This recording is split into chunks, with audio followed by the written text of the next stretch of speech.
किसी को दोष देने से कोई फायदा नहीं।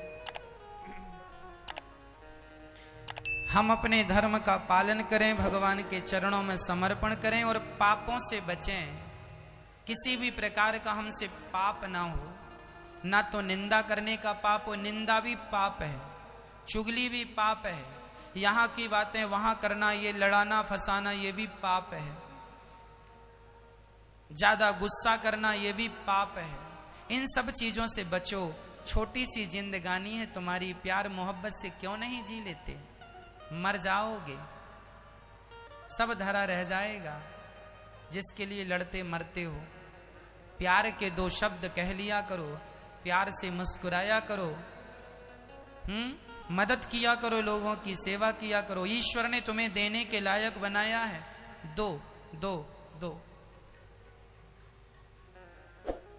कोई तुमसे मांगे कि भैया हमारी बेटी का विवाह है, हम बड़े गरीब हैं, तो तुम्हें देना चाहिए कि नहीं? देना चाहिए, देना चाहिए। पर आज लोग ना, आजकल लोग देते तो हैं पर ब्याज बहुत, 10% लूंगा तब जाके 10,000 और 20,000 दूंगा। क्यों जी? ब्याज बहुत खाने की आदत हो गई तुम्हारी। मैया जी ब्याज ना खाना कभी। ब्याज खाना, ब्याज केवल सरकार खा सकती है। बैंकों का ब्याज जो हम लोग देते हैं, सरकार तो ब्याज लेती है, राजा को ब्याज ले लेना चाहिए, राजा के लिए दोष नहीं है। पर हम सामान्य जन ब्याज ना खाएं। हम किसी की सेवा करने, आज कोई हमसे कहे महाराज हमारी बेटी का विवाह है और फलाना व्यक्ति अपने गांव के बड़े आदमी के पास, एक गरीब आदमी गया, भैया जी हमारे बेटी का विवाह है, 4 दिन बाद बारात आनी है, जरा 20,000 की जरूरत है, जरा दे दीजिए। बड़े आदमी ने मूंछों में हाथ रखते, क्यों जी 20,000 चाहिए? 10% लूंगा। साहब 10% कहां से लाऊंगा? मजदूर आदमी हूं, गरीब आदमी हूं। अच्छा तो कोई बात नहीं, 7% दे देना। साहब जरा और कम करो, कमर टूट जाएगी। चल 5%। ठीक है साहब, 20,000 लिया। 20,000 का बेचारा मजदूरी करता करता तुम्हारा कर्जा चुका रहा है। कई बार तो ऐसा हुआ है कि 20,000 लोगों ने दिए और उसने 20,000 दे दिए, फिर भी 20,000 बाकी है। ऐसा होता है। हमने आपसे 20,000 लिए बेटी के विवाह के लिए और हमने आपका 20,000 चुका दिया, फिर भी अभी 20,000 बाकी है। इतना ब्याज। अब हमारी हैसियत तो थी नहीं, क्योंकि इसलिए कहा करता हूं कि जब बेटी का विवाह कोई कराए तो तुम भी अपनी इंसानियत का परिचय दो। आज वो आदमी गरीब है और तुम बड़े आदमी हो और तुम उसके साथ ऐसा व्यवहार करोगे तो अगले जन्म में ईश्वर उल्टा कर देगा, उसे बड़ा आदमी बना देगा, तुम्हें उसकी जगह खड़ा कर देगा। इसलिए इंसानियत का परिचय दो। पैसा ही पैसा क्या करोगे? बांध के ले जाओगे?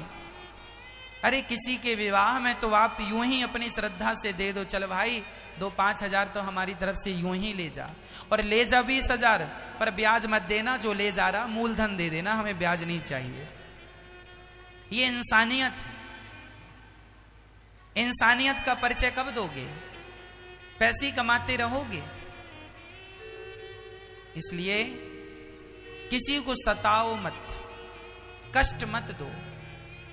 यदि किसी ने 20,000 आपसे लिए हैं और उसने 20,000 चुका दिए और 5,000 एक्स्ट्रा भी दे दिए, तो भाई अब उसका माफ करो। तुम माफ नहीं करोगे तो ईश्वर तुम्हें माफ नहीं करेगा। जो तुम बड़ा ब्याज खा रहे हो ना, फिर ईश्वर जब अपना ब्याज चालू करेगा तुम चुका पाओगे? हम तो ईश्वर के सब चीजें बिना ब्याज का खा रहे हैं। एक सिलेंडर ऑक्सीजन कितने की आई? अभी कोरोना काल में आप लोगों को रेट पता चला है। एक सिलेंडर ऑक्सीजन कितने का था? बोलो। 50 हजार का बिका है एक सिलेंडर। इसी कोरोना काल में लोगों ने खरीदा है। उस सिलेंडर में कितनी ऑक्सीजन होती है? मात्र 10 घंटे की। बड़ा सिलेंडर है तो छोटा है तो 5 घंटे की ऑक्सीजन है। 10 घंटे की ऑक्सीजन, चलो मैं 12 घंटे की बोल रहा हूं, 12 घंटे की ऑक्सीजन 50,000 की, 50,000 चलो छोड़ो, यदि 12 घंटे की ऑक्सीजन 10,000 की भी लोगों ने खरीदी, 10,000 की, अभी कोरोना काल में 50,000 की बिकी है, पर मैं 50,000 नहीं बोल रहा हूं, मैं 20,000 10,000 बोल रहा हूं। यदि 12 घंटे की ऑक्सीजन यदि 12,000 की भी मिली, तो जब से जन्म लिए हो आप तब से कितने घंटे की ऑक्सीजन ले लिए हो? क्या इस ऑक्सीजन का आज तक तुमने कोई मूल्य चुकाया है परमात्मा को? कहां से ले रहे हो? डॉक्टर की ऑक्सीजन लेते हो ना तो पैसा देना पड़ता है, और ईश्वर की ले रहे हो, क्या पैसा दिया? कुछ भी नहीं दिया। अरे पैसा ना दो, उस ऑक्सीजन के बदले तो कम से कम उस ईश्वर को हाथ जोड़ के उसका धन्यवाद